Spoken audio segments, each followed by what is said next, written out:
1971 সালের মার্চ মাসের গণহত্যা নিয়ে ইন্ডিয়া আওয়ামী লীগ যে বয়ান বা ন্যারেটিভ তৈরি করে এতদিন জাতিকে গিলাইছে সেটা হইতেছে 70 সালের নির্বাচনে আওয়ামী লীগ কেন্দ্রীয় এবং প্রাদেশিক উভয় নির্বাচনেই সংখ্যাগরিষ্ঠ আসন জয়লাভ করছে।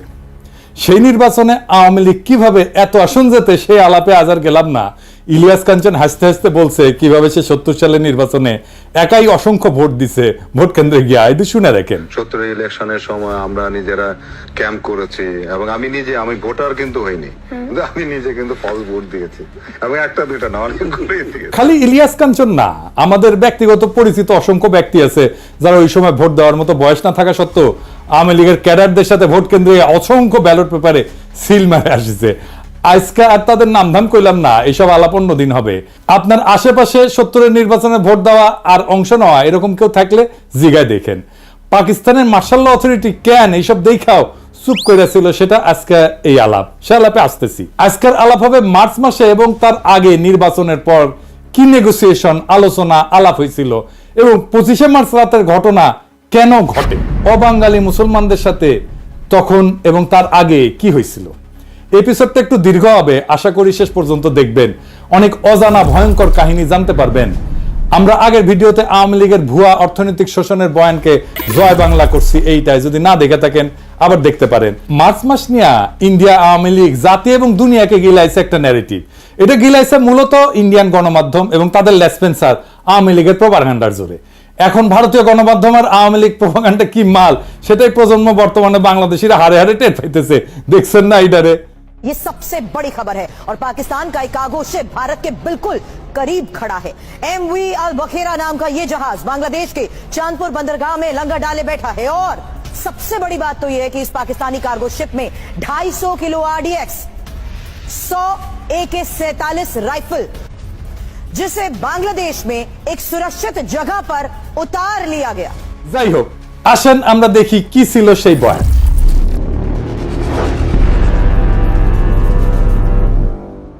সেই বয়ান বলে 1970 সালের ডিসেম্বর মাসে পাকিস্তানের নির্বাচনে আওয়ামী লীগ সংখ্যাগরিষ্ঠ আসন পায়।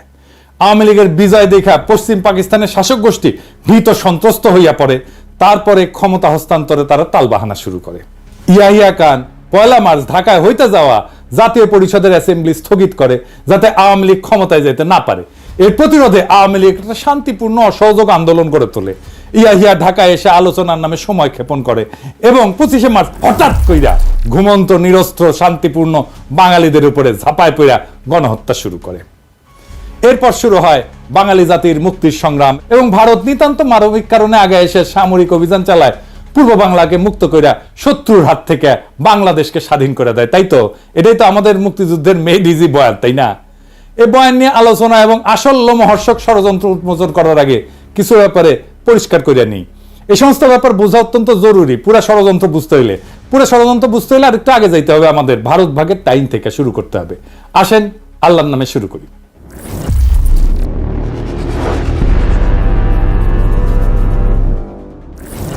1947 সালে পাকিস্তান এবং ভারত ব্রিটিশ সাম্রাজ্যের ডোমিনিয়ন হিসেবে স্বাধীনতা লাভ করে। ডোমিনিয়ন আর রিপাবলিকের মধ্যে পার্থক্য হচ্ছে ডোমিনিয়ন কার্যত স্বাধীন হইলেও সেটা ব্রিটিশ সাম্রাজ্যের অংশ। একটা ডোমিনিয়নের রাষ্ট্রপ্রধান ইংল্যান্ডের রাজা বা রানী, তবে ডোমিনিয়নের পার্লামেন্ট বা আইনসভার স্বাধীনতা আছে।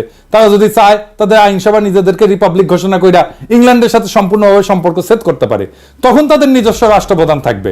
ভারত 1950 সালে নিজেদের সংবিধান রচনা করে রিপাবলিক ঘোষণা করে। পাকিস্তান 1956 সালে সংবিধান রচনা করে রিপাবলিক ঘোষণা করে।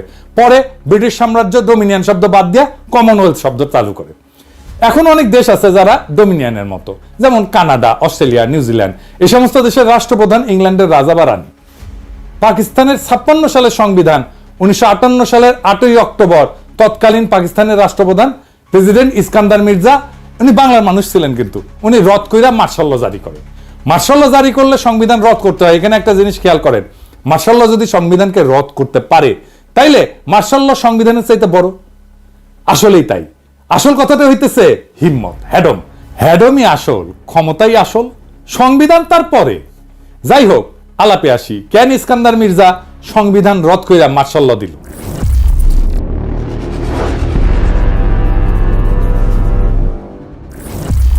এর পিছনে মূল কারণ ছিল পূর্ব পাকিস্তানের প্রাদেশিক পার্লামেন্টে আওয়ামী লীগ এবং শেরে বাংলা একে ফজলুল হকের কৃষক শ্রমিক পার্টির মধ্যে ভয়াবহ মারপিট হয়। পার্লামেন্টের ভিতরে ডেপুটি স্পিকার শাহেদ আলীকে পিটায় হত্যা করা হয়।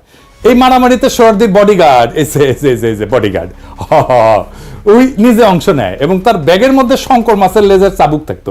তাকে সেই চাবুক বের করে মারামারি করতে সবাই দেখছে। স্পিকার শাহেদ আলীকে কে মারছে এটা বলা মুশকিল। তার মাথায় গুরুতর আঘাত লাগে এবং চিকিৎসাধীন অবস্থায় মারা যান।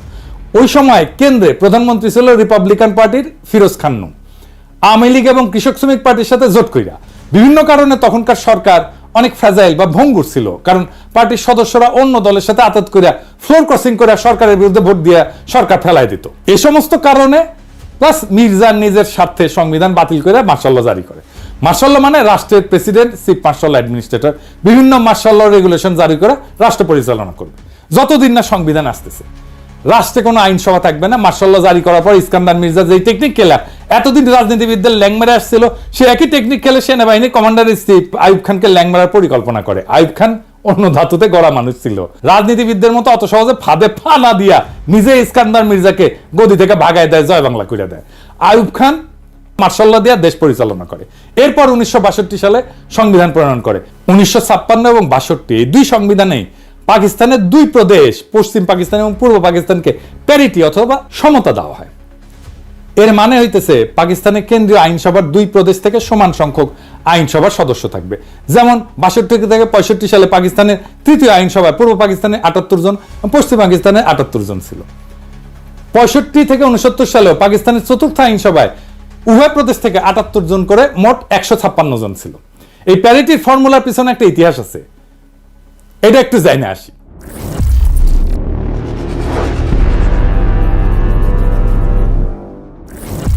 পাকিস্তানের প্রথম গণপরিষদ, যেটা 47 সালের 10 আগস্ট গণপরিষদ এবং আইনসভা হিসাবে শপথ গ্রহণ করে, সেটাতে প্রথমে 69 জন সদস্য নির্বাচিত হয়ে আসছিল।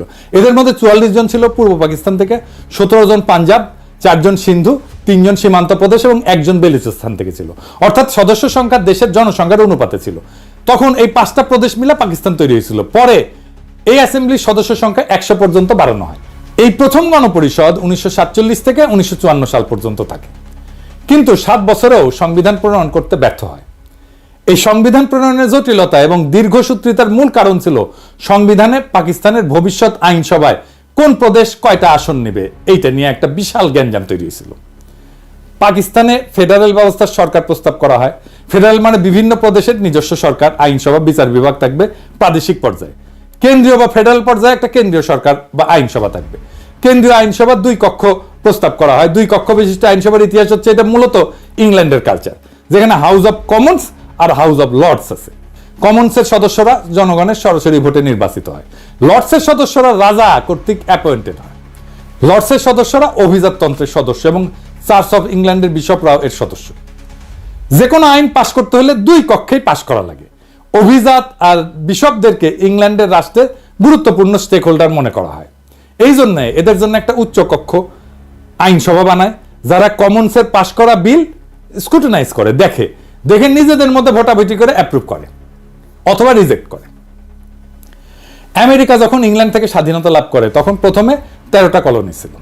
এদের মধ্যে জনসংখ্যায় সবচেয়ে বড় ছিল ভার্জিনিয়া এবং সবচেয়ে ছোট ছিল রোডস আইল্যান্ড। আমেরিকা যখন তাদের ফেডারেল সংবিধান রচনা করতে যায় তখন ছোট রাজ্যগুলো বড় রাজ্যগুলোর সাথে ইউনিয়ন করতে চায় নাই। কেন চায় নাই? এর কারণ হইল তারা ভাবতো বড় রাজ্যগুলো আইনসভায় জনসংখ্যার ভিত্তিতে আসন পাইলে মেজরিটি আসন পাবে, ফলে তারা ছোট রাজ্যগুলোর স্বার্থে প্রস্তাব করা যে কোনো বিল ভোট দিয়ে হারাই দিতে পারে। তখন একটা কম্প্রোমাইজ পদ্ধতি গ্রহণ করা হয়, যেখানে আমেরিকার ফেডারেল আইনসভা ইংল্যান্ডের মতো 2 কক্ষ বিশিষ্ট হবে। যেহেতু আমেরিকানরা কোনো অভিজাততন্ত্র এলাও করেনি, সেই জন্য ইংল্যান্ডের মতো বিশপ আর অভিজাতদের দিয়ে কোনো কক্ষ থাকবে না, এই প্রশ্ন ওঠেনি। 2 কক্ষের নিম্ন কক্ষ হাউস অফ রিপ্রেজেন্টেটিভ এর আসন সংখ্যা জনসংখ্যার অনুপাতে ডিস্ট্রিবিউট করা হবে। উচ্চ কক্ষ অথবা সিনেটের মধ্যে প্রত্যেক রাজ্যের সমান সংখ্যক আসন, অর্থাৎ ছোট রাজ্য বড় রাজ্য সবার জনসংখ্যা যাই হোক সবার 2টা করে আসন। যে কোনো বিলই 2 কক্ষে পাশ হইতে হবে যদি সেটা আইন হইতে হয়। সিনেট তাহলে আমেরিকার জনগণের প্রতিনিধিত্ব করে না, তারা প্রতিনিধিত্ব করে আমেরিকার প্রত্যেকটা রাজ্যের জনগণের প্রতিনিধি হাউস অফ রিপ্রেজেন্টেটিভ। তাহলে জনগণের প্রতিনিধি কারা? জনগণের প্রতিনিধি হচ্ছে হাউস অফ রিপ্রেজেন্টেটিভ।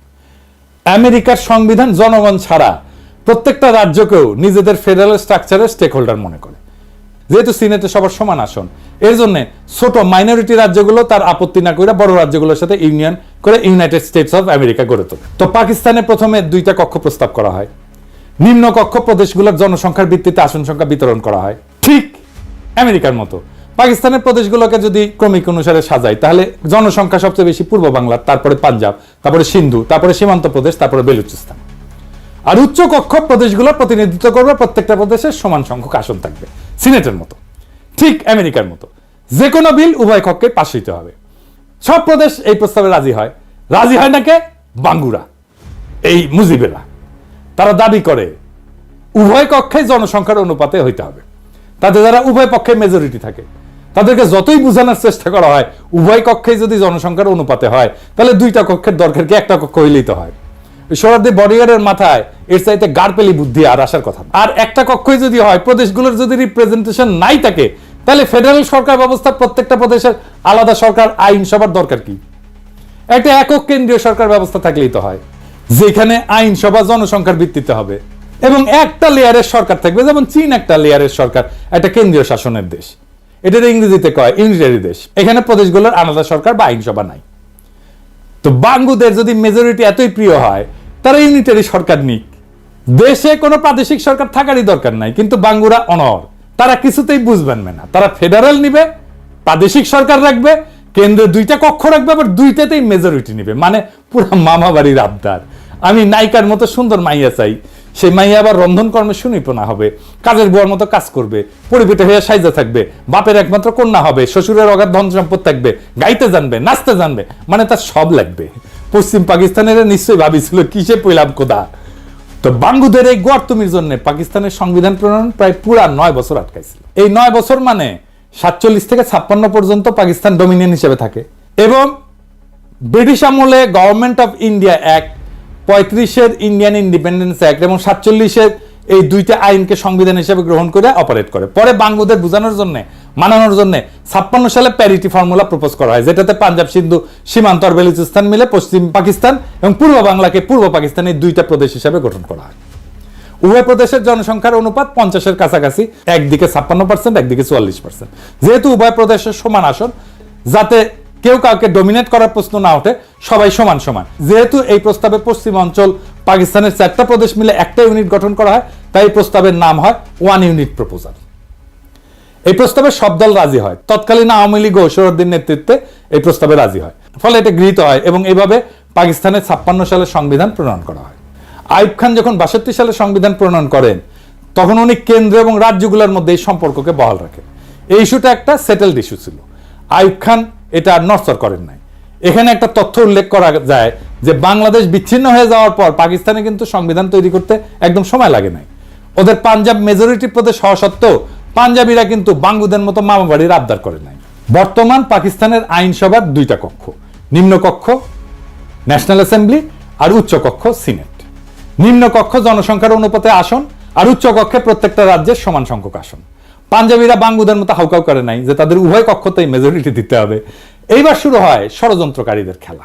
1962 সালে ভারত মাতা চীনের সাথে সরাসরি যুদ্ধ জড়ায় পড়ে। যুদ্ধটা হয় ভারতের 2 দিকের সীমান্তে, উত্তর পূর্ব এবং উত্তর পশ্চিম।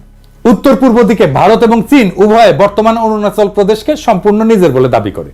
উত্তর পশ্চিমের লাদাখের একটা অংশ, যেটার নাম আকসাই চীন, সেটাকেও তারা নিজেদের এলাকা বলে দাবি করে। ভারত মাতা বেশি কনফিডেন্ট হইয়া চীনের এলাকায় সৈন্য নিয়ে ঢুকে যায়। ভাবছিল চীনারা ভারত মাতার সৈন্য দেখলে পালাবে, চীনারা না পালায় উল্টা হামলা করে।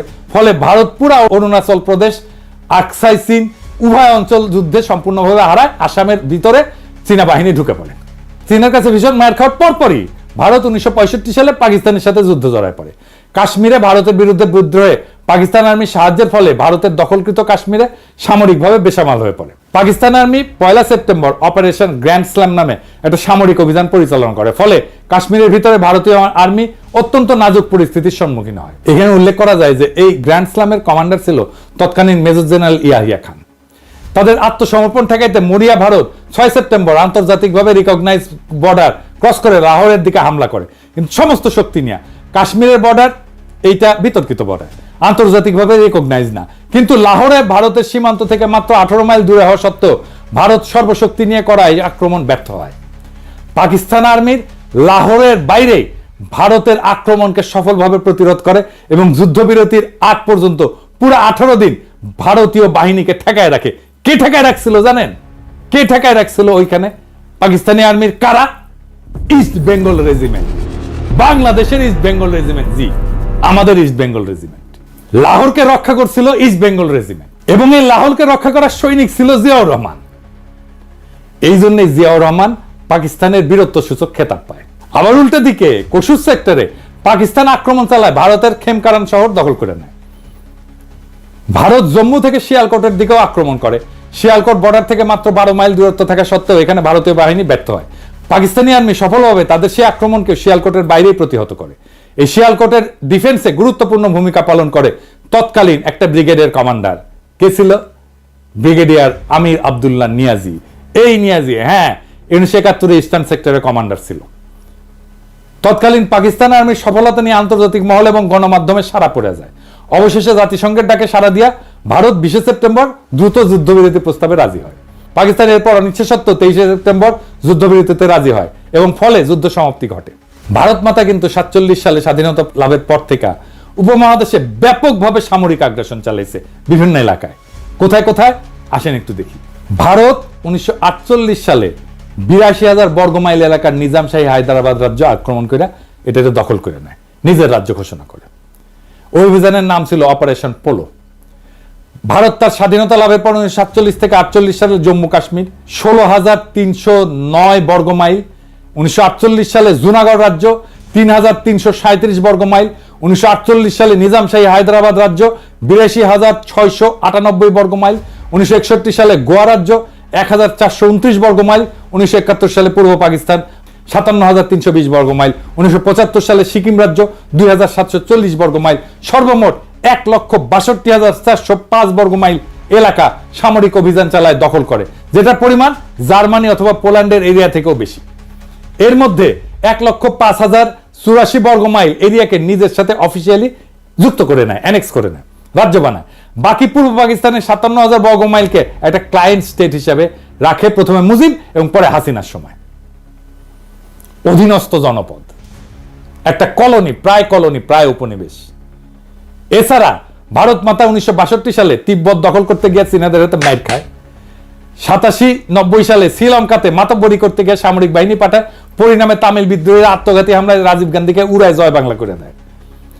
দ্বিতীয় বিশ্বযুদ্ধের পর এত বড় এরিয়া আর কোন দেশ সামরিক হামলা করে দখল করে, যেটা ভারত মাতা করেছে।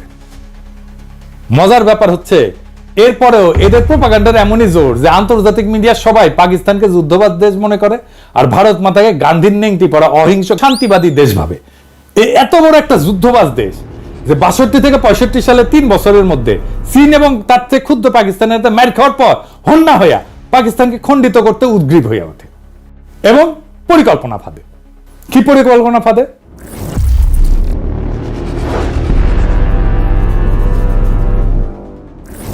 সে তাদের এজেন্ট শেখ মুজিব সোহরাওয়ার্দীর বডিগার্ডের মাধ্যমে ঠিক করে 65 সালে যুদ্ধের পর 6 দফাকে উপস্থাপন করে। ভারত পাকিস্তানের যুদ্ধ হয় 65 সালের সেপ্টেম্বর, মুজিব 6 দফা উত্থাপন করে 66 সালে ফেব্রুয়ারিতে। কিরকম মজার একটা কাকতালীয় ব্যাপার, তাই না? তাই না এডিটর সাহেব?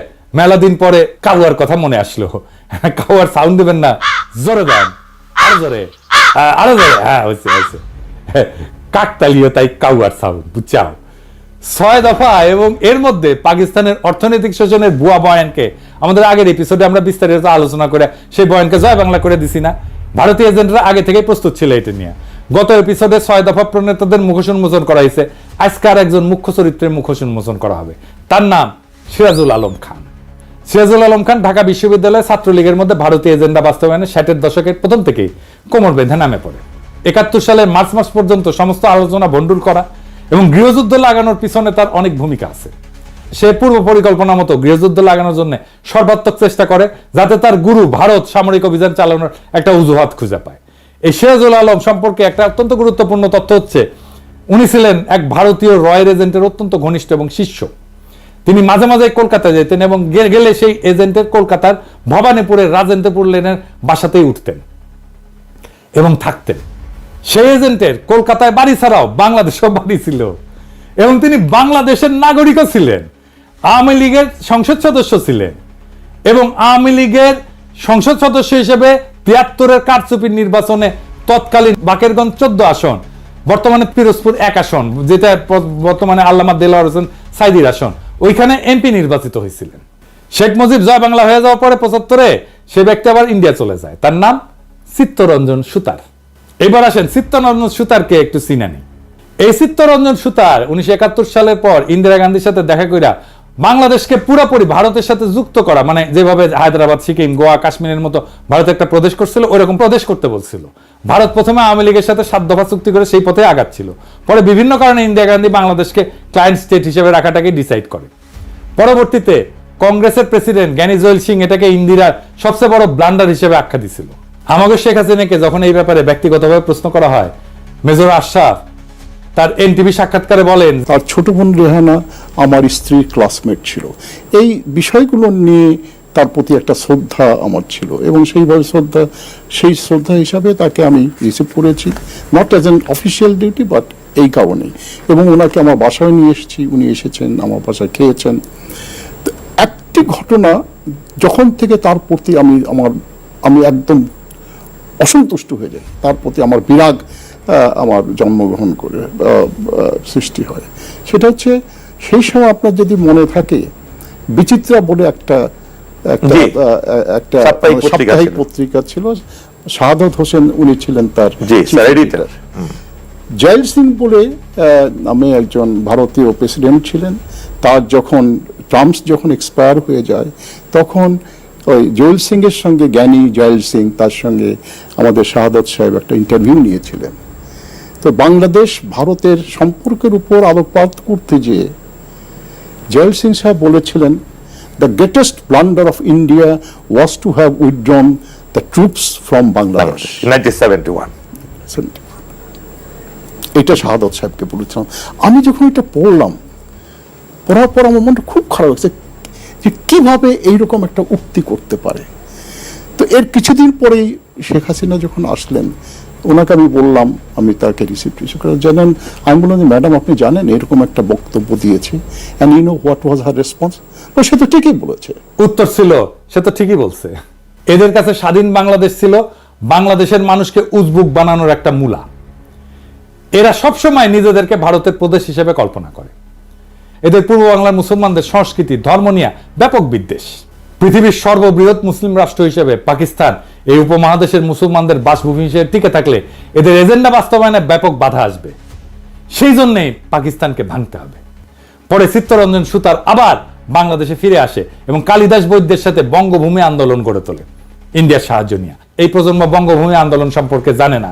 কি ছিল সেই বঙ্গভূমি আন্দোলনে?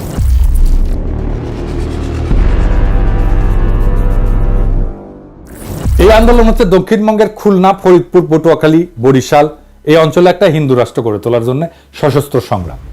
1996 থেকে 2001 আওয়ামী লীগের সময় এই আন্দোলন হঠাৎ করে কাকতালীয়ভাবে বন্ধ হয়ে যায়। এরপরে বিএনপির সময় আসলে এটা আবার ভারতের এজেন্ডা বাস্তবায়ন করতে নেমে পড়ে। 2004 সালে ফেব্রুয়ারি মাসে এরা হিন্দু প্রজাতন্ত্রের ঘোষণা দিয়ে আবার অ্যাক্টিভ হয়। ভারত তাদেরকে অ্যাক্টিভ করে রহস্যজনকভাবে। এর ঠিক পরে সে 2004 সালে বাংলাদেশে গ্রেনেড হামলা থেকে শুরু করে একের পর এক নাটক ঘটা শুরু করে।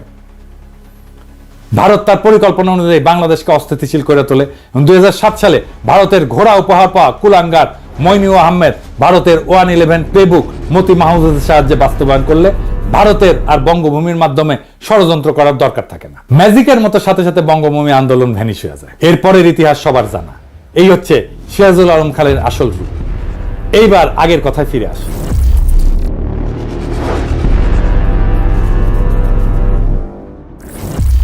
6 দফা প্রণয়নের মাধ্যমে পাকিস্তানের একটা সেটেলড ইস্যু, কেন্দ্র, প্রদেশ এবং আন্তঃপ্রদেশ সম্পর্ক, এটাকে আবার ভারতের মদদে পুনরুজ্জীবিত করা হয়।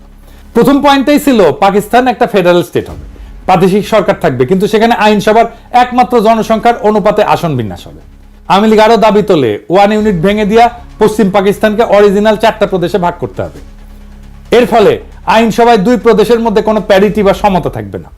কিন্তু অন্য সব ফেডারেল দেশের মতো আইনসভায় আওয়ামী লীগ প্রদেশগুলোরও কোনো প্রতিনিধিত্ব রাখতে দেবে না। তারা ভারতীয় এজেন্ডা অনুযায়ী মাওবাড়ির আবদার তুলে দেশকে আবার অস্থিতিশীল করে তোলে। আইয়ুব খানের গভর্নর মোনায়েম খান এর জন্য মুজিবকে ডিফেন্স অফ পাকিস্তান রুলসের অধীনে গ্রেপ্তার করিয়া জেলে পাঠায়। 6 দফা আন্দোলন কিছু সময়ের জন্য ধামাচাপা পড়ে যায়, ভারত আবার অন্য রাস্তা দেখতে থাকে।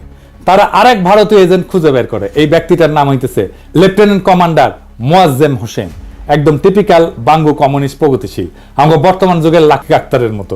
ছাত্র জীবনে কমিউনিস্ট পার্টি এবং র্যাডিক্যাল বামপন্থী আন্দোলনে জড়িত থাকার ফলে তার শিক্ষা জীবন ব্যাহত হয়। পরে কোনো মতে ইন্টারমিডিয়েট পাশ করে পাকিস্তান নৌবাহিনীতে যোগ দিয়ে ষড়যন্ত্রমূলক কার্যকলাপ চালাই যেতে থাকে। ইনি আগরতলা ষড়যন্ত্রকারীদের মুখ্য অর্গানাইজার। আগরতলা ষড়যন্ত্র যে সত্য ছিল এবং ছোটবেলার আওয়ামী বয়ান এবং পাঠ্যপুস্তকে এটাকে মিথ্যা মামলা বলে চালানো হইলেও আওয়ামী লীগের ডেপুটি স্পিকার এবং অন্যতম ষড়যন্ত্রকারী আসামি শওকত আলী 2011 সালে একটা বই লেখে, সত্য মামলা আগরতলা। মোয়াজ্জেম ভারতীয় দূতাবাসের একজন কর্মকর্তা পিএন ওঝার সাথে দেখা করে অস্ত্র, টাকা এবং পরিকল্পনা সাহায্য চায়। তাদের পরিকল্পনা অনুযায়ী পূর্ব পাকিস্তানের সেনানিবাসগুলোতে 2009 সালে বিডিআর বিদ্রোহের মতো বিদ্রোহ সংগঠিত করা হবে, এটাই পরিকল্পনা ছিল। সেনানিবাসে অস্ত্রাগারগুলো লুট করে এই বিদ্রোহ ছড়ায় দেওয়া হবে, এরপর বিডিআর এর মতো হত্যাকাণ্ড চালানো হবে। এটাই ছিল আগরতলা ষড়যন্ত্র মামলা। এই জন্যই আমরা মনে করি বিডিআর হত্যাকাণ্ড এটা ইন্ডিয়া ঘটাইছে, কারণ এটা তাদের পুরনো অভ্যাস। 1967 সালের শেষ দিকে এই পরিকল্পনা ফাঁস হয়ে যায় এবং পাকিস্তান গোয়েন্দা সংস্থা সময় মতো কয়েকজন ষড়যন্ত্রকারীদের গ্রেপ্তার করে। এরপর আসামিদের লিস্টে শেখ মুজিবকে 1 নম্বর আসামি করা হইলে অনেকে অবাক হয়ে প্রশ্ন তোলে, মুজিব তো 66 সালে কারাগারে, সে কিভাবে এই ষড়যন্ত্রের সাথে যুক্ত হয়? এর উত্তর হচ্ছে, ভারত এত বড় বিদ্রোহ সংগঠন খালি পাকিস্তান সামরিক বাহিনীর এক কর্মকর্তার উপরে ছেড়ে দিয়ে ভরসা পাচ্ছিল না। তারা পূর্ব পাকিস্তানের একটা রাজনৈতিক দলের সাপোর্ট খুঁজতেছিল। সেই দল হচ্ছে আওয়ামী লীগ এবং তার প্রধান এবং তাদের পুরনো এজেন্ট শেখ মুজিবের সাথে যোগাযোগের একটা রাস্তা তারা হন্যায় হয়ে খুঁজতেছিল। মুজিব তখন জেলে বন্দী। তারা তখন একটা রাস্তা বের করে ফেলে। কি সেই রাস্তা? পিএন ওঝা পুরান ঢাকার একটা গোপন বাড়িতে আওয়ামী লীগের এক নেতার সাথে এই ব্যাপারে আলোচনা করত। এরপর আওয়ামী লীগের সেই নেতা বিভিন্ন ঘুরপথের রাস্তায় শেখ মুজিবের ধানমন্ডি 32 নম্বর বাড়িতে যেত। সেইখানে সে বেগম মুজিবকে সব তথ্য বইলা বেগম মুজিবের সাথে কইরা জেলে যেত মুজিবের সাথে পারিবারিক সাক্ষাৎকারের সময়। বেগম মুজিব এবং উক্ত নেতা জেলে মুজিবকে ওঝার সাথে হওয়া সমস্ত কথা বলতো, এর বিপরীতে প্রয়োজনীয় দিক নির্দেশনা নিত। তৎকালীন জেলে মুজিবকে পরিবারের সাথে রেগুলার দেখা এবং কথা বলার সময় দিত পাকিস্তান সরকার। পাকিস্তানের চৌকস গোয়েন্দা বাহিনী ষড়যন্ত্রে আভাস পেয়ে পিএন ওঝাকে গভীর পর্যবেক্ষণের অধীনে আনে। তারা ওঝার সমস্ত চলাচল পর্যবেক্ষণ করে এবং আওয়ামী লীগের নেতার সাথে পুরান ঢাকার বাড়িতে মিলিত হওয়ার দৃশ্য পর্যবেক্ষণ করে। এরপর উক্ত নেতার মুজিবের বাড়িতে যাওয়া এবং বেগম মুজিবের সাথে কারাগারে মুজিবের সাথে দেখা করতে যাওয়াটা পর্যবেক্ষণ করে। এই সমস্ত তথ্যের ভিত্তিতে মুজিবকে আগরতলা ষড়যন্ত্র মামলার 1 নম্বর আসামি করা হয়। এই মামলার সমস্ত আসামিকে পাবলিকলি বিচার করার জন্য ট্রাইব্যুনাল তৈরি করে বিচার কার্য শুরু করা হয়। এই সমস্ত তথ্যের রেফারেন্স হচ্ছে ঢাকা বিশ্ববিদ্যালয়ের রাষ্ট্রবিজ্ঞান বিভাগের অধ্যাপক গোলাম ওয়াহেদ চৌধুরী, জিডব্লিউ চৌধুরী নামে পরিচিত ছিল, ওনার রচিত বই last days of United Pakistan. উনি সেই সময় পাকিস্তান সরকারের একজন মন্ত্রী ছিলেন এবং মন্ত্রী থাকাকালীন এই মামলা সংক্রান্ত গোয়েন্দা ফাইলে আসল তথ্য দেখেন। ওনার স্ত্রীকে আমরা চিনি, অধ্যাপিকা দিলারা চৌধুরী, এখনো বেঁচে আছেন এবং জাহাঙ্গীরনগর বিশ্ববিদ্যালয়ের শিক্ষক। এরপর 68 সালের শেষ দিকে পশ্চিম পাকিস্তান এবং পূর্ব পাকিস্তানে Bhutto Peoples Party, Bhashani NAP, Awami League এবং কমিউনিস্ট পার্টি সবাই আইয়ুবের বিরুদ্ধে একটা আন্দোলন শুরু করে। এই আইয়ুব বিরোধী আন্দোলনের নেপথ্যের কাহিনী অত্যন্ত জটিল এবং সময় হইলে অন্য একদিন এটা নিয়ে আলাপ করা যাবে। উভয় পাকিস্তানে উক্ত আন্দোলনের ফলে 69 সালের মার্চ মাসে আইয়ুব খানের পতন হয় এবং আগরতলা মামলার বিচার কাজ বাদ দিয়া আসামিদেরকে ছেড়ে দেওয়া হয়। তারপরে কি হয়? রাজনৈতিক দলগুলো দাবি তোলে যে আইয়ুবের 62 সালের সংবিধান বাতিল করতে হবে এবং নতুন গণপরিষদের নির্বাচন দিতে হবে। প্রধান রাজনৈতিক দলের সম্মতিক্রমে এবং কথা মতো পাকিস্তান সেনাবাহিনীর commander in chief Yahya Khan সংবিধান বাতিল করে মার্শাল ল জারি করেন। দেশে এত উত্তেজনা অবসান ঘটানোর জন্য এবং আওয়ামী লীগের বারবার এই উত্তেজনা এজিটেশন এটা বন্ধ করার জন্য ইয়াহিয়া খান স্থির করেন ওরা যেসব মা বাড়ির আবদার তুলছে ওইসব মেনে নেওয়া, যাতে পাকিস্তান অখণ্ড থাকে, টিকে থাকে। পুরানা ভারতীয় মাল শেখ মুজিব ইয়াহিয়ার সাথে আলোচনা করে তাকে ব্লাব দিয়া বুঝান যে 6 দফা খালি নির্বাচনী প্রচারণা, এটা স্বাধীনতার দাবি না। তারা গণপরিষদের মেজরিটি আসন পেলেও পাকিস্তান অখণ্ড থাকে এমন সংবিধান প্রণয়ন করবে। এর ফলে ইয়াহিয়া খান আওয়ামী লীগকে ফ্রি হ্যান্ড দেন রাজনীতিতে। 70 সাল থেকে নির্বাচনী প্রচারণা শুরু হয়। 70 সালের মার্চ মাসে আসন্ন গণপরিষদ নির্বাচনের জন্য একটা presidential decree legal framework order 1970 জারি করেন। উক্ত অর্ডারে 6 দফা এবং আওয়ামী লীগের দাবি অনুযায়ী পাকিস্তানের 1 ইউনিটকে ভেঙে সর্বসম্মত 5টা প্রদেশ করা হয় পূর্ব পাকিস্তান সহ। আসন্ন গণপরিষদ 1 কক্ষ বিশিষ্ট আইনসভা হবে, যেটাতে জনসংখ্যার অনুপাতে আসন বিতরণ করা হবে। এর ফলে আসন্ন গণপরিষদে পূর্ব পাকিস্তান থেকে মেজরিটি আসন থাকবে। মানে 300টার ভেতরে 162টা আসন। অর্থাৎ আওয়ামী লীগের সমস্ত এক্সট্রিম দাবি ইয়াহিয়া খান মেনে নেয়। এইটা ভেবে যারা যদি ক্ষমতার রেসপন্সিবিলিটি পায় তখন উগ্র বিচ্ছিন্নতাবাদের দাবি তুলবে না। কিন্তু ভারত এবং তার চর মুজিব আগাগোড়া খালি মূলা দেখাইছে যে লীগ একবার খালি নির্বাচনে জিতুক, এরপর তারা আর কোনো শোরগোল তুলবে না, পাকিস্তান যাতে অখণ্ড থাকে সেরকম একটা সংবিধান বানাবে। ইয়াহিয়া আওয়ামী লীগ ভারতের সাজানো এই ফাঁদে পা দেয়। এর ফলে মার্শাল ল অথরিটি আওয়ামী লীগকে নির্বাচনী প্রচারণাতে যা খুশি বলার স্বাধীনতা দেয়। অন্য দল মুসলিম লীগ এবং জামাতের সভা আওয়ামী লীগ তাদের গুন্ডা দিয়ে ভন্ডুল করে খুন খারাপি করলো, মার্শাল ল অথরিটি আওয়ামী লীগের বিরুদ্ধে একটা স্টেপও নেয় না। নির্বাচনে আওয়ামী লীগের ভুয়া অর্থনৈতিক বৈষম্যের পরিসংখ্যান প্রচার করা সত্ত্বেও কোনো জবাব দেওয়া হয় না। এর ফলে নির্বাচনে আওয়ামী লীগের ক্যাডাররা এক একজন অসংখ্য ভোট দিল, মার্শাল ল অথরিটি কোনো হস্তক্ষেপ করেনি। কারণ হচ্ছে ইয়াহিয়া খান আসলে বিশ্বাসই করতে পারেননি মাইনরিটিরা বিচ্ছিন্নতা চায়, মেজরিটি কখনো আলাদা হবে। এই দেখেন 70 সালে ওনার একটা সাক্ষাৎকার। Separatism? I do not believe that people of East Pakistan want to separate from West Pakistan. They are the majority people of Pakistan. How should a majority separate from a minority? If you hear these notes, if you hear these rumblings, let me assure you, this is not the real voice of my people. এরপর ওনার আরেকটা সাক্ষাৎকার নির্বাচনের পর কি পরিকল্পনা ওনার। After these elections, is it your intention to remain as president, or will you, as you said many times, get back to being an army man? Well, my intention of remaining a president has nothing to do with me. In the process of democracy, the government will elect their president. And unless I offer myself for that election, I can't remain a president. And I'm not offering myself to be president. You are not? No, I'm not offering myself president. I'm not, my temperament is not this way, my makeup is not that way. I joined the army as a professional soldier. I remain so. And my biggest aim is to go back to my army. I have only 2-3 years left of service before I retire. So, in the process, if I happen to be in charge of running this country for a year and a half or 2 years, that perhaps will be an additional satisfaction to me that I have done some service to the nation also in restoring democracy back to them as a soldier. But apart from that, I'm quite clear on the subject. Of course, one can't tell from time to time, as I was saying the other day in the press conference, that if God forbid my second phase of the plan, which is the making of the Constitution, I'll do my damnedest to bring it about. If it doesn't come about, martial law will have to continue. My duty then remains. But then I'm not going to remain and forget everything. I'll have to think again as to other methods and processes of bringing about democracy. By another election, or by a referendum to the nation, something which I would not even contemplate now, think about. I'm hoping this will go through. Does that answer your question? উনি 23 March 1971 পর্যন্ত এই ধারণা পোষণ করতেন। ওনাকে আগেও অনেকে সতর্ক করছিল যে মুজিবের এই সমস্ত টোপ না গিলতে। মুজিব আগরতলার সাথে প্রত্যক্ষভাবে জড়িত।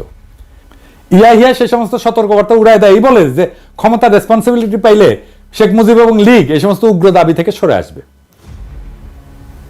যখন 23 মার্চ মুজিব এবং লীগ ফাইনাল সংবিধানের রূপ দেখায়, যেটাতে দেশকে ভাগ করে সব আলাদা, নাম আলাদা, একটা দেশের বদলে দুর্বল কনফেডারেশন, কিন্তু পশ্চিম পাকিস্তান থেকে করের টাকা দিয়া বাংলাদেশ তাদের ডেফিসিট পূরণ করবে, সেটা দেখার পর উনি উপলব্ধি করেন আওয়ামী লীগ আসলে ভারতের মদদে সব সময় একটা বিচ্ছিন্নতা চাইছে এবং পুরা সময় তাকে ধোঁকা দিছে। 70 সালের ডিসেম্বরের নির্বাচনের পর এইভাবে লীগ যখন গণপরিষদে মেজরিটি আসনে জিতে, ইয়াহিয়া খান জানুয়ারিতে পূর্ব পাকিস্তানে আইসা মুজিবের সাথে দেখা করে তাদের পূর্ব নির্ধারিত শর্ত অনুযায়ী মুজিবের তৈরি সংবিধান দেখতে চান। মুজিব সেটা দেখাইতে অস্বীকার করে। এইবার প্রথমবারের মতো ইয়াহিয়া খান লীগের আসল বদমতলব বুঝতে পারে। ঠিক এই সময় ভারত তাদের পরিকল্পনা মতো আর একটা সাজানো নাটক বাস্তবায়ন করে, রহস্য উপন্যাসের মতো সেই ঘটনা।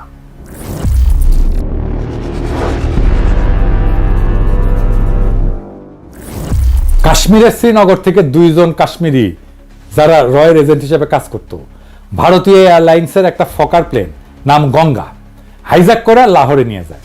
সেখানে সব যাত্রীকে ছেড়ে দিয়া প্লেনটা ধ্বংস করে ফেলে। প্লেনটা খুব পুরাতন ছিল এবং অলরেডি সেটাকে সার্ভিস থেকে উইথড্র করা হয়েছিল, কিন্তু হাইজ্যাকিং এর কিছুদিন আগে আবার প্লেনটাকে ফ্লাইটে নামানো হয়। ভারত কেমন সিফা দেখেন, মানে নিজেদের একটা বাতিল করা পুরানো বিমান বিসর্জন দেয় এইভাবে দিয়া অন্যের যাত্রা ভঙ্গ করে। পাকিস্তানের তদন্ত কমিশনে ভারতের এই ষড়যন্ত্র প্রকাশ পায়। ভারত এই সুতা ধইরা ভারতের উপর দিয়ে পাকিস্তানের বিমান চলাচল বন্ধ করে দেয়। এর উদ্দেশ্য ছিল আওয়ামী লীগ যাতে নির্ভয়ে তাদের দেওয়া পরিকল্পনা বাস্তবায়ন করে এবং ইয়াহিয়ার সাথে কোনো সমঝোতা না করে। ইয়াহিয়া যদি 6 দফা মেনে নেয়, তারপরেও ফেব্রুয়ারি মাসে ইয়াহিয়া খান সংখ্যাগরিষ্ঠ দলের প্রধান হিসেবে মুজিবকে রাজধানী ইসলামাবাদে ডাকলে মুজিব বেয়াদবের মতো রাষ্ট্রপ্রধানের কাছে যেতে অস্বীকার করে। এর ফলে ইয়াহিয়া এবং সবার সন্দেহ ঘনীভূত হয় যে মুজিব এবং লীগ সরল বিশ্বাসে এই নেগোশিয়েট করতেছে না এবং এদের আগরতলা ষড়যন্ত্রের ভূমিকা ইয়াহিয়া ভালো করে জানা ছিল। তিনি সবার মতো সতর্কবাণী সত্ত্বেও মুজিব এবং লীগের সব দাবি মেনে নিয়ে নির্বাচনের ব্যবস্থা করছিলেন এবং মুজিবকে সেই নির্বাচনে ফ্রি হ্যান্ড দিছিলেন। এরপর আর একটা জটিলতা দেখা দেয়। ভুট্টো এবং তার পিপলস পার্টি পাকিস্তানের দ্বিতীয় বৃহত্তম দল হিসেবে আবির্ভূত হয় নির্বাচনে। ইয়াহিয়া প্রস্তাব দেয় যে সংবিধানের মতো গুরুত্বপূর্ণ বিষয় গ্রহণ করার সময় রাজনৈতিক দলগুলোর ভিতর একটা ঐক্যমত থাকা উচিত। একটা ব্রড কনসেনসাস না থাকলে কোনো সংবিধানই মজবুত হবে না। প্রত্যেক দশকে একটা দেশের সংবিধান পাল্টানো সেই দেশের স্ট্যাবিলিটির জন্য ক্ষতিকর। মুজিব সাফ বইলা দেয় যে আওয়ামী লীগ খালি একাই সংবিধান তৈরি করবে, তারা মেজরিটি পার্টি, কারোর সাথে ঐক্যমত করবে না। ঠিক বিএনপির মতো তারা বলে নির্বাচিত সংসদ সংস্কার করতে পারবে, তার মানে নির্বাচনে তারাই জিতবে, তারাই সংস্কার করবে, আর কেউ না। ভারত এবং তাদের দেশীয় এজেন্টরা এই সময় অত্যন্ত অ্যাক্টিভ ভূমিকা রাখে, যাতে পাকিস্তানের সবাই লীগের 6 দফা মেনে নিলেও লীগ একটার পর একটা দাবি তুলে সমঝোতার পথ একবারে বন্ধ করে দেয়। এইটা নিয়ে ফেব্রুয়ারি মাসে আরেকটা অচল অবস্থা শুরু হয়। ইয়াহিয়া মার্চের 1 তারিখে ঢাকায় জাতীয় পরিষদের সভা ডাকছিলেন, কিন্তু ফেব্রুয়ারিতে এই অচল অবস্থার কোনো মীমাংসা না হয় ভুট্টো এবং পিপলস পার্টি অ্যাসেম্বলিতে আসার জন্য ঢাকাতে আসতে অস্বীকার করে। তাদের বক্তব্য ছিল মুজিব তো আগেই বলছে লীগ মেজরিটি পার্টি হিসেবে একাই সংবিধান বানাবে, তাদের এই মাইনরিটির কথা যদি নাই শোনা হয় তাহলে তাদের আর কষ্ট করে অ্যাসেম্বলিতে আসার দরকার কি। মুজিব লীগের বানানো সংবিধান কাউকে দেখাবেও না। কাজে অত্যন্ত যুক্তিসঙ্গত ভাবেই সবাই ধরে নেয় এরকম মার্কা মারা একজন ভারতের এজেন্ট অ্যাসেম্বলিতে ভারতের প্রচারণা মতো যেই সংবিধান বানাবে সেটাতে খালি পূর্ব পাকিস্তান না, পশ্চিম পাকিস্তানের রাজ্যগুলোর ভিতরেও এমন সংঘর্ষ তৈরি করবে যাতে পুরো পাকিস্তান এক ঢিলে জয় বাংলা হয়ে যায়। এর আভাস 71 ফেব্রুয়ারিতেই পাওয়া যায়। আওয়ামী লীগের আদর্শিক গুরু বাঙ্গু বাম প্রগতিশীলদের সংগঠন, ভারতের বিশিষ্ট লেসপেন্সার কমিউনিস্ট পার্টির ছাত্র সংগঠন ছাত্র ইউনিয়ন, আমাদের শাহবাগী লাকির সংগঠন ফেব্রুয়ারি মাসে তাদের জরুরি কাউন্সিল মিটিং এ 14 দফা প্রণয়ন করে। এর মধ্যে সবচেয়ে গুরুত্বপূর্ণ দফা হচ্ছে আসন্ন সংবিধানে পাকিস্তানের যে মূল 5টা ভাষাভাষী জাতির অবস্থান, উহাদের সকলকে পাকিস্তানের ফেডারেশন হতে বিচ্ছিন্ন হইয়া স্বতন্ত্র স্বাধীন সার্বভৌম রাষ্ট্র গঠনের অধিকার সহ পূর্ণ আত্মনিয়ন্ত্রণের অধিকার দিতে হবে। চিন্তা করেন। অথচ এই ছাত্র ইউনিয়ন করা আমাকে মতি মাহফুজের কাছে যদি ভারতের উত্তর পূর্ব অঞ্চলের স্বাধীনতার কথা বলা হয়, 7 সিস্টারের স্বাধীনতার কথা বলা হয়, তারা তেলে বেগুনে জ্বলে ওঠে। ক্রমশই ব্যাপার স্পষ্ট হয়ে উঠতে থাকে যে লীগের আসল উদ্দেশ্য খালি পূর্ব পাকিস্তান না, সম্পূর্ণ পাকিস্তানকে ধ্বংস করা। এদেরকে যতই কনসেশন দেওয়া হচ্ছে এরা একটার পর একটা দাবি তুলতেই আছে এবং এরা যে বাস্তবে ভারতের জন্য পাকিস্তান ধ্বংস করতে উদ্গ্রীব সেটা বর্ণনা আমার গত এপিসোডে করছি 6 দফা প্রণয়নকারীদের মুখোশ উন্মোচনে। এখানে উল্লেখ করা যায় যে মুজিব এবং লীগ যদি পাকিস্তানকে অখণ্ড স্ট্রং রেখে কোনো সংবিধান বানায়, সেটা দেখাইতো ভুট্টোর বাপেরও সাধ্য ছিল না মুজিব এবং লীগের ক্ষমতা যাওয়া ঠেকানো। সে সময় পশ্চিম পাকিস্তানের সাধারণ মানুষের কিরকম মনোভাব ছিল তার একটা উদাহরণ দেখাচ্ছি। অধ্যাপক সাজ্জাদ হোসেনের বই থেকে, তার 71 স্মৃতি থেকে উদ্ধৃত করতেছি। মুজিব যদি একাই সংবিধান বানাতে চায় সেটাতেও ইয়াহিয়া এবং পশ্চিমে কোনো আপত্তি ছিল না, সেটা যদি পাকিস্তানকে ধ্বংস না করে। কিন্তু মুজিব তার তৈরি সংবিধানের খসড়া স্বাভাবিক কারণে ভারতের প্ররোচনায় দেখাতে অস্বীকার করে। রাজনৈতিক দলগুলোর ভিতর ঐক্যমতের অভাব এবং মুজিবের আচরণের কারণে ইয়াহিয়া 1 মার্চ অ্যাসেম্বলি স্থগিত ঘোষণা করে। এরপর শুরু হয় ভারতের মদতে অন্তিম খেলা। এর পরের বিবরণ শুনলে আপনার শরীরের রক্ত হিম হয়ে যায়।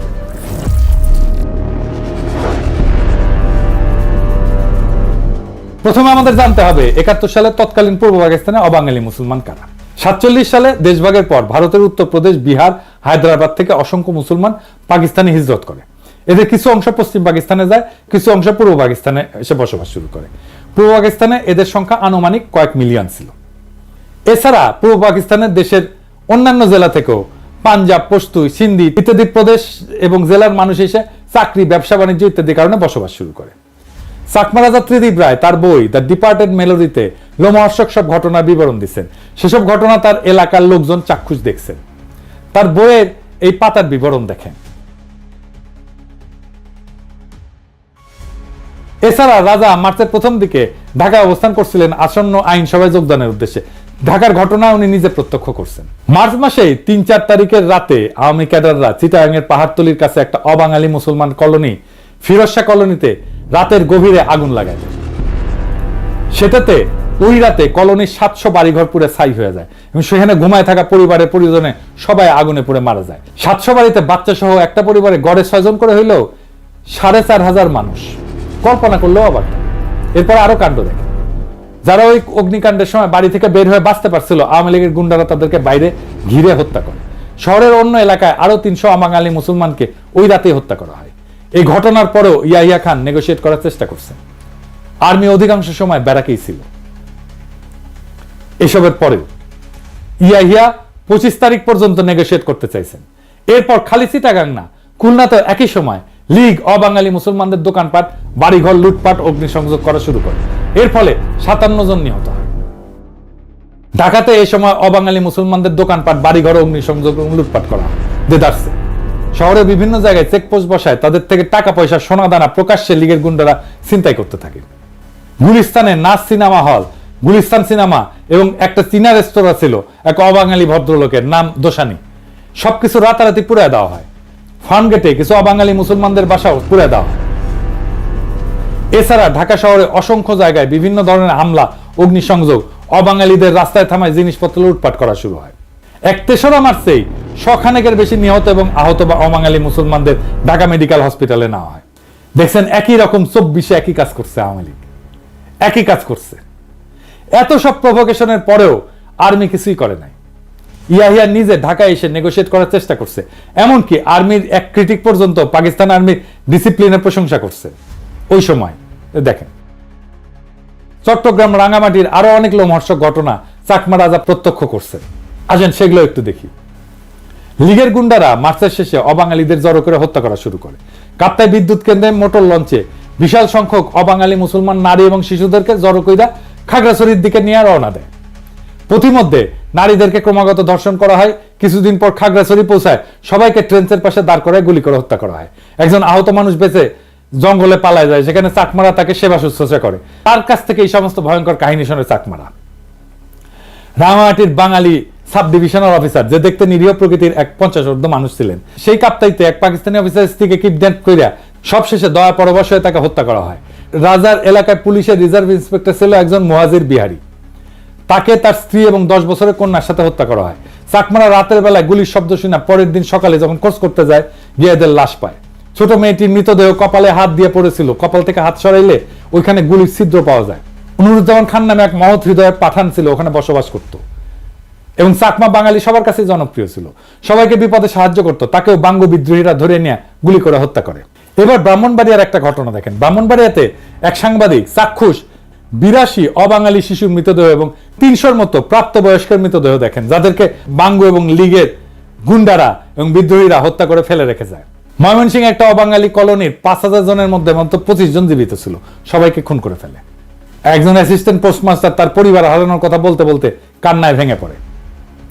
আর্মি যখন ময়মনসিংহে মুভ করে, তখন এক মসজিদের ইমাম, যে তার মসজিদে ১৫০০ নারী শিশুকে আশ্রয় দিয়েছিল, তাদেরকে উদ্ধার করে। এসব অপরাধ অধিকাংশ করছে আওয়ামী লীগের ক্যাডারেরা। এইরকম এক পার্সি পরিবারের ঘটনা আছে, যারা বেনাপোলের দিকে পালায় যাচ্ছিল, যাদেরকে আওয়ামী বাঙ্গুরা পুরা পরিবার সহ হত্যা করে। বগুড়ার সান্তাহারে হাজার হাজার অবাঙালিদের হত্যা করা হয়েছে। সেসবের সাক্ষী এখনো জীবিত। যশোরে এই ভদ্রলোককে আওয়ামী বাঙ্গুরা হত্যা করে। এই মৃতদেহের ছবি পাকিস্তান আর্মির বর্বরতা বলে চালায় দেওয়া হয়। এরপরে দেখেন একটা ভয়ঙ্কর দৃশ্য। এই ছবিটা বিখ্যাত নিউজউইক পত্রিকায় ১২ এপ্রিল ১৯৭১ সালে প্রকাশিত হয়েছিল।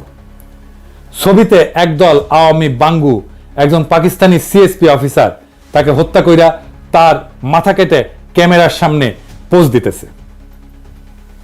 ভদ্রলোকের নাম ছিল ওয়াকার নাসিম বাট। কুষ্টিয়ার দিকে পোস্টেড ছিলেন।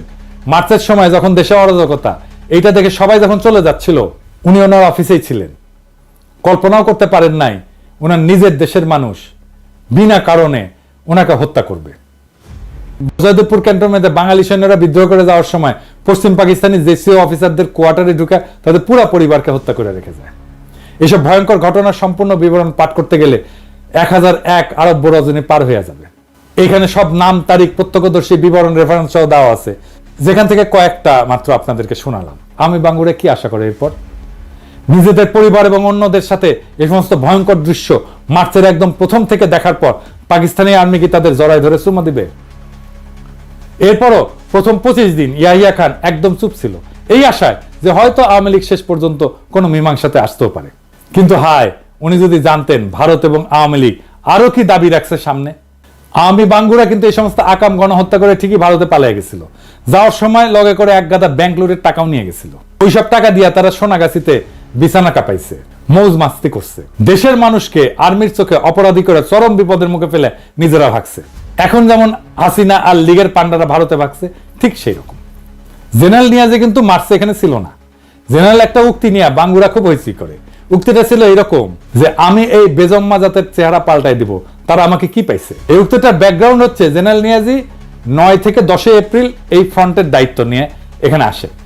10 এপ্রিল উনি টেক ওভার করে হেডকোয়ার্টারে একটা ব্রিফিং নিচ্ছিলেন। ওই ব্রিফিং এ চিটাগাং, রাঙ্গামাটি, ময়মনসিংহ, সান্তাহার, খুলনা, যশোর, সারা দেশের এই সমস্ত লোমহর্ষক কাহিনী শুনতে শুনতে উনি হঠাৎ করে ইমোশনাল হয়ে উত্তেজিত হয় এবং এই উক্তিটা করেন। পরে কয়েকদিন পর মাথা ঠান্ডা করে 15 এপ্রিল আর একটা কঠোর অর্ডার জারি করে, যেখানে পাকিস্তানি আর্মির কেউ যদি কোনো প্রতিহিংসামূলক কিছু করে তাদের বিরুদ্ধে কঠোর ব্যবস্থা নেওয়ার অর্ডার দেন। দেখেন, এরপরেও আপনারা দেখেন এত সব ভয়ঙ্কর ঘটনার পরও পশ্চিম পাকিস্তানে কোনো বাঙালির বিরুদ্ধে একটা প্রতিশোধমূলক ঘটনা ঘটছে? ঘটে নাই। এমনকি পুরো পাকিস্তানে সোহরাওয়ার্দীর বডিগার্ডের পুরা গোষ্ঠীকে খাওয়ায় পড়ায় রাখলো। হাসিনার গর্ভে নমরুদের ডেলিভারি করলো হাসপাতালে নিয়ে গিয়ে। যেসব বাঙালি বিদ্রোহ করে নাই তারাও বহাল তবিয়তে থাকলো। বিমান বাহিনীর মতিউর রহমান দেশের ছুটি শেষ করিয়া আবার পশ্চিম পাকিস্তানি ইউনিটে জয়েন করলো। এরকম অসংখ্য ঘটনা আছে। তো মার্চ মাসে অ্যাসেম্বলি স্থগিত করার পর যখন ভারতীয় নীল নকশাতে আওয়ামী লীগ সারা দেশে অবাঙালি মুসলমানদের উপর তাণ্ডব হত্যাযজ্ঞ শুরু করে, Yahya Khan 6 March অ্যাসেম্বলির date 25 March ঘোষণা করেন। এরপর 15 মার্চ উনি প্রেসিডেন্ট হয়ে নিজে এসে মুজিবকে বোঝানোর ট্রাই করেন, যাতে আওয়ামী লীগ নিজের ইচ্ছা মতো এজেন্ডা বাস্তবায়নে ক্ষমতা চাইলে ক্ষমতা নিক, কিন্তু পাকিস্তান যাতে ধ্বংস না হয়। মার্চ 15 থেকে 23 পর্যন্ত এই আলোচনা চলে। এই নেগোসিয়েশনের ডিটেইলস বর্ণনা সিজন অ্যান্ড রোজ এই বইয়ের এই গবেষণা বইতে আছে। মার্চের 16 থেকে 17 দিকে আলোচনাতে নিয়ে আওয়ামী লীগ আসলে কি চায় সেটা জানতে চায়। আওয়ামী লীগ বলে ইমিডিয়েট মার্শাল ল উইথড্র করে প্রোক্লেমেশন জারি করতে হবে। ইয়াহিয়া এই প্রস্তাবে রাজি হয়। আওয়ামী লীগ চায় গণপরিষদের অধিবেশন বসতে হবে। গণপরিষদের 2টা কমিটি থাকবে, একটা পূর্ব পাকিস্তানের আর একটা পশ্চিম পাকিস্তানের। 2 কমিটি প্রাদেশিক সংবিধান তৈরি করে পরে একত্র হয়ে একটা যৌথ সংবিধান বানাবে। সংবিধান তৈরি হওয়ার আগ পর্যন্ত মাঝখানে অন্তর্বর্তীকালীন সময়ে ইয়াহিয়া রাষ্ট্রপতি হিসাবে থাকবে। রাজনৈতিক দলগুলো থেকে মন্ত্রী নিয়োগ দিয়ে একটা ক্যাবিনেট গঠন করবে। ইয়াহিয়া সব প্রস্তাবে রাজি হয়ে 19 মার্চ আওয়ামী লীগকেই বলে যে ওরা যা চায় সেভাবে প্রোক্লেমেশনটা ড্রাফট করে দিতে। উনি এটা জারি করে দিবেন। ওনার এই প্রস্তাবে আওয়ামী লীগ হকচকায় যায়। উনি যেভাবে সবকিছু দিয়ে দিবে সেটা তারা ভাবতেও পারে না। এইভাবে যদি ক্রাইসিস আসলেই সলভ হয়ে যায় তাহলে তো ভারত এবং তার সর সিরাজুল আলম খান এবং আওয়ামী লীগ যে গৃহযুদ্ধ বাজানোর পরিকল্পনা করছে সেটা ভেস্তে যায়। তারা এবার গাইগুই করে পড়ে প্রোক্লেমেশন ইয়াহিয়াকে ড্রাফট করতে হবে। ইয়াহিয়ার টিম সেদিনই আওয়ামী লীগের সমস্ত দাবি যুক্ত করে একটা প্রোক্লেমেশন ড্রাফট করে দেয়। সেই প্রোক্লেমেশনে আওয়ামী লীগের স্বায়ত্ত শাসনের সমস্ত দাবি ইনক্লুড করা হয়। আওয়ামী লীগ যদি সত্যি অটোনমি চাইতো তারা সেই প্রস্তাব লুফে নিত। কি ছিল সেই প্রোক্লেমেশনে? ওনার সেই বই থেকে, যে সিজন অ্যান্ড রোজের বই থেকেই আমরা এই প্রোক্লেমেশনটা দেখি, পড়ে শোনাই। মূলটা এটি পাবেন, ইংরেজিতে লিখেছে। ইংরেজি যেহেতু লিখেছে তাহলে ঠিকই লিখেছে, আমি বাংলায় করছি। 1 নাম্বার, প্রাদেশিক মন্ত্রিসভাগুলোর কাছে শপথ অনুষ্ঠান পরিচালনার সঙ্গে সঙ্গে সামরিক আইন কার্যকরভাবে বাতিল হবে। 2 নাম্বার, 1969 সালের 4 এপ্রিলের অস্থায়ী সংবিধান আদেশ, প্রভিন্সিয়াল কনস্টিটিউশনাল অর্ডার একটা নতুন সংবিধান কার্যকর না হওয়া পর্যন্ত মৌলিক আইন হিসেবে বলবৎ থাকবে। 3 নাম্বার, অন্তর্বর্তীকালীন সময়ে ইয়াহিয়ার রাষ্ট্রপতি হিসেবে দায়িত্ব পালন করবেন। 4 নাম্বার, রাষ্ট্রপতি অস্থায়ী সংবিধান আদেশ এবং 62 সালের সংবিধান অনুসারে ক্ষমতা প্রয়োগ করবেন। 5 নাম্বার, পূর্ব ও পশ্চিম পাকিস্তানের প্রতিনিধিদের মধ্যে থেকে একটা কেন্দ্রীয় মন্ত্রিসভা গঠন করা হবে। 6 নাম্বার, জাতীয় পরিষদ 1962 সালের সংবিধান অনুযায়ী কার্যক্রম চালাবে। তবে পূর্ব পাকিস্তানের জন্য সীমাবদ্ধতা এবং সংশোধনী সমূহ পৃথকভাবে নির্ধারণ করে নেওয়া হবে। 7 নাম্বার, প্রাদেশিক পরিষদগুলোর কার্যাবলী 1962 সালের সংবিধান অনুযায়ী হবে, তবে পূর্ব পাকিস্তানের জন্য বিশেষ ব্যতিক্রম থাকবে। 8 নাম্বার, প্রাদেশিক গভর্নরদের রাষ্ট্রপতি নিয়োগ করবেন প্রাদেশিক সংসদীয় দলের নেতৃবৃন্দের সাথে পরামর্শ করে। তারা রাষ্ট্রপতির ইচ্ছাধীনভাবে দায়িত্ব পালন করবেন এবং তাদের সহায়তার একটা মন্ত্রিসভা থাকবে, যার নেতৃত্বে একজন মুখ্যমন্ত্রী থাকবেন, যিনি গভর্নরকে পরামর্শ এবং সহায়তা প্রদান করবেন। 9 নাম্বার, প্রাদেশিক সরকার গঠনের 7 দিনের মধ্যে 2টা সংবিধান কমিটি, একটা ঢাকায় এবং একটা ইসলামাবাদে গঠন করা হবে, যার কাজ হবে প্রত্যেকটা প্রদেশের জন্য সংবিধানে অন্তর্ভুক্তির জন্য প্রয়োজনীয় বিশেষ বিধান এবং শর্তাবলী নির্ধারণ করা। জাতীয় পরিষদ কর্তৃক সংবিধান প্রণয়নের আগে রাষ্ট্রপতি এই কমিটিগুলো আহ্বান করবে। 10 নাম্বার, যদি কোনো প্রদেশের গভর্নর বা অন্য কোনো সূত্রে রাষ্ট্রপতির কাছে প্রতীয়মান হয় প্রদেশের সরকার কার্যকরভাবে পরিচালিত হতে পারছে না, তাহলে রাষ্ট্রপতি একটা প্রোক্লেমেশনের মাধ্যমে ওই প্রদেশের নির্বাহী কার্যাবলীর সব বা কোনো একটা নিজের হাতে নিতে পারবেন।